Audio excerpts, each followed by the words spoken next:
નમસ્કાર ખેડૂત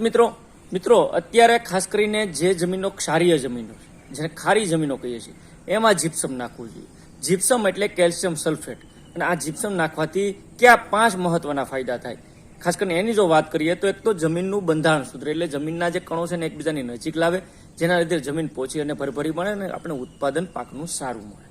બીજું છે જમીનની અંદર ખાસ કરીને ક્ષારીય જમીનની અંદર સુધારો કરે, જે ક્ષારવાળી જમીન છે ત્યાં જીપ્સમ નાખવાથી ખાસ કરીને વધારાના સોડિયમને દૂર કરવામાં ખાસ કરીને જીપ્સમનો મહત્વનો રોલ છે। ત્રીજું જે મહત્વનું કાર્ય છે એની કારણ કે એની અંદર રહેલા અગત્યના પોષક તત્વો, એની અંદર જીપ્સમની અંદર ખાસ કરીને કેલ્શિયમ અને સલ્ફર એટલે ગંધક, તો કેલ્શિયમ અને સલ્ફર જેવા બે મહત્વના તત્વો જે તેલીબિયા પાકો માટે ખૂબ ઉપયોગી છે અને મગફળી જેવા પાકમાં એનો ખાસ ઉપયોગ થતો હોય છે। ચોથી જે મહત્વની વાત છે પાણીનો ભરાવો થતો અટકાવે, કારણ કે જમીન પોચી ભરભરી બને, પાણીની નિતારશક્તિ વધે, એટલે જમીનની અંદર પાણી ન ભરાય, એને લીધે મૂળમાં જે આવતા ઘણા બધા રોગો સામે રક્ષણ મળે। અને પાંચમું અને અગત્યનું મહત્વની વાત એ છે કે અળસિયા અને સૂક્ષ્મ જીવાણુની એક્ટિવિટી વધારે, એટલે આ 5 જે અગત્યના ફાયદા છે એ ખેતરમાં જીપ્સમ નાખવાથી ફાયદો ખાસ કરીને લઈ શકાય।